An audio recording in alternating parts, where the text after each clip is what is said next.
Hey everyone, it's Tom Kradz, and I have a different take on stress for you to think about today. We get asked all the time about real estate investing and how do you deal with the stress of the properties and the financing and the paperwork and dealing with different tenants and all this whole bit.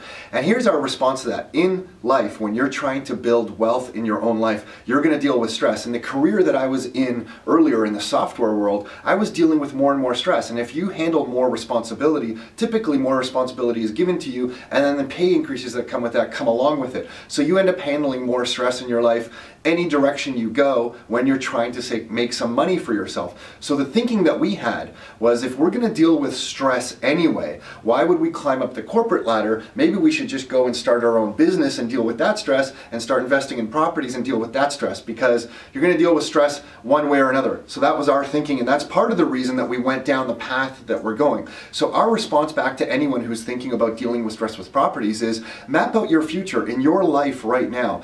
10, 15, and 20 years out, do you like where it's going to be? And if you're going to deal with the stress that it's going to take to get there, is that going to satisfy you? If not, it's time to change course and maybe evaluate the direction that you do want to go in, because you're going to deal with stress one way or another. Until you've made that maybe financial nest egg large enough that you can kind of pull back and then maybe have some balance in your life and do, do different things. And then maybe the stress comes down. But while you're building in your life, you're going to deal with stress one way or another, especially if you're the type of person to take on more and more responsibility. More and more stress is going to be handed over to you. It's kind of just the way the world works. So hopefully something to think about. Until next time, your life, your terms.